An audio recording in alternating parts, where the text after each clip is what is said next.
再说的是，我们小朋友的，我要跟你们说，第一个是你们要爱你们自己的国家，你不要爱自己，爱你朋友。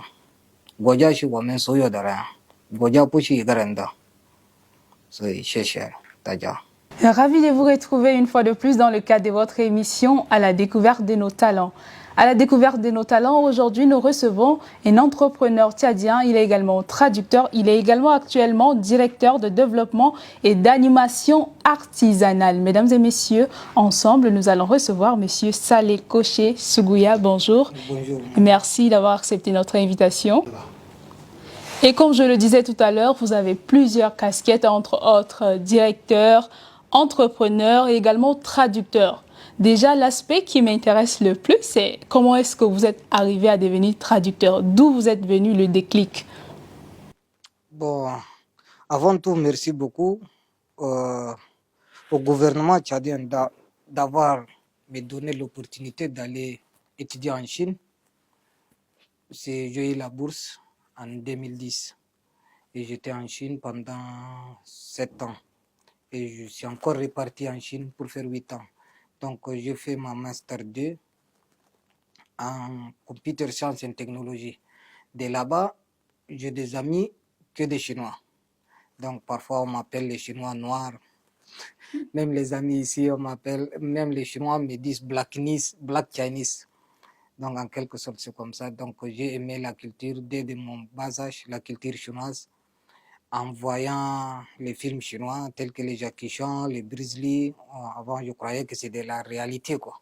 Quand tu vois, ils sont en train de s'envoler, taper, je vois, donc des trucs comme ça. Vous avez découvert que ce n'est pas de la réalité, Non, c'est une fiction. C'est une fiction, effectivement, ce ne sont pas des réalités, c'est des fictions. Donc j'ai aimé la Chine et c'est pour cela, Dieu merci, Dieu a exaucé mon souhait et j'étais en Chine pendant 8 ans. Et ça fait déjà plus de 10 ans que vous avez fait la Chine. Et à quel moment vous êtes dit qu'il est préférable pour moi de me lancer comme traducteur? Est-ce qu'il y a un métier fixe pour devenir traducteur ou le fait que vous êtes déjà parti de la Chine est un élément déjà crucial pour vous de devenir traducteur aujourd'hui? Non, on n'est pas, il n'y a pas un métier fixe d'être traducteur. Si on est venu, c'est le chômage et vous savez aujourd'hui, il y a pas l'emploi. Donc on est obligé de se rapprocher auprès de l'entreprise chinoise. Donc ils vont te recruter en tant que traducteur. Donc c'est qu'on nous paye les 200, les 300 000 maximum. Donc on n'arrive même pas à subvenir de nos besoins, mais au moins est-ce que tu as des choses à faire au moins. Donc c'est ça, de petit à petit, je me suis devenu traducteur au niveau de l'ambassade et parfois j'interviens partout. Comment est-ce qu'aujourd'hui vous aidez les entreprises tchadiennes à communiquer efficacement avec les entreprises chinoises? Parfois c'est un peu difficile parce que la langue, quand tu traduis la langue chinoise à la langue française, ça ne donne pas la même chose. Parfois, il y a des mots qui se collent pas. Donc, lorsqu'on était en Chine, on fait la traduction en chinois-anglais, d'anglais-français.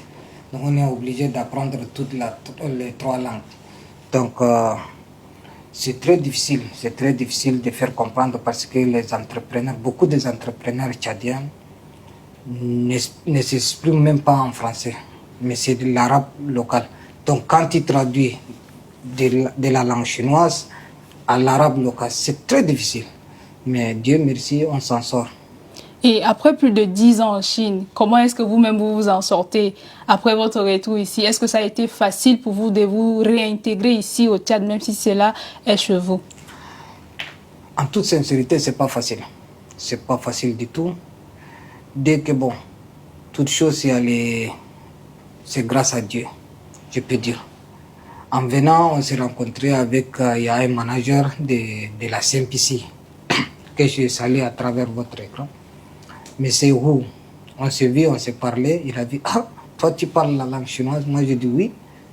Moi, je croyais que c'est un Chinois qui parle. Moi, j'ai dit non, non, je viens de finir, je rentre au pays. Ah, comme ça, est-ce que tu peux venir faire les stages? Je suis le manager de l'entreprise CPC. Comme ça, dès le lendemain, j'étais à l'entreprise CPC.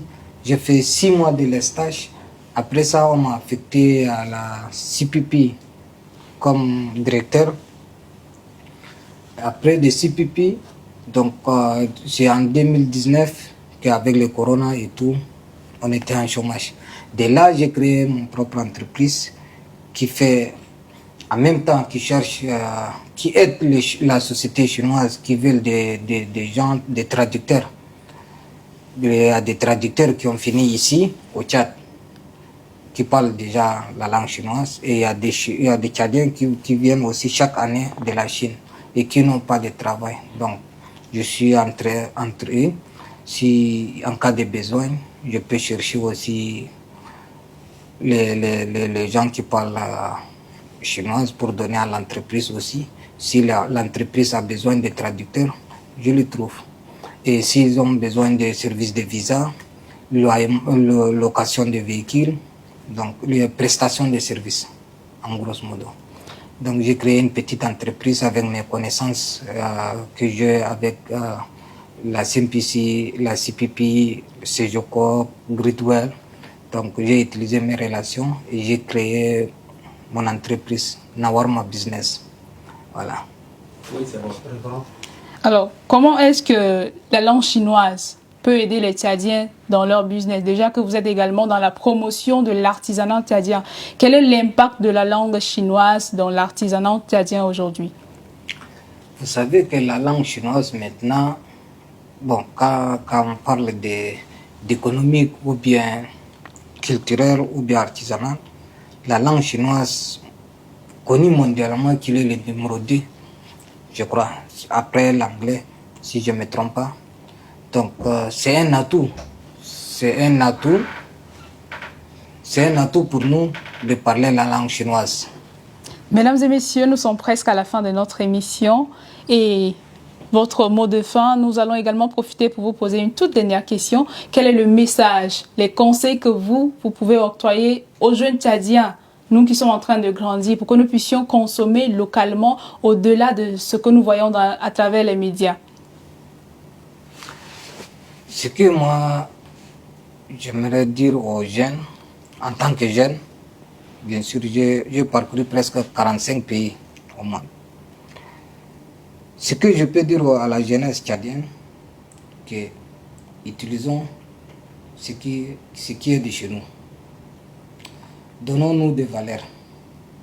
Tu peux te donner des valeurs toi-même. Mais si toi, tu montres au monde entier que tu n'as pas de valeurs, personne ne te respecte. Nos parents ont des valeurs. C'est les jeunes d'aujourd'hui qui n'ont pas de valeurs.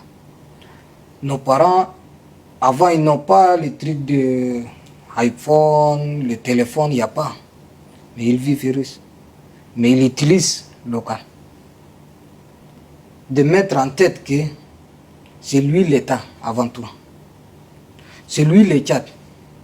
Si tu crois que le Tchad est quelqu'un d'autre, ou bien le Tchadien c'est quelqu'un d'autre, tu ne peux jamais t'en sortir. Aime ton pays avant tout. Si tu aimes ton père, si tu aimes ta mère, il faut aimer ton pays. Et aime ton prochain. Ça, c'est vraiment les clés.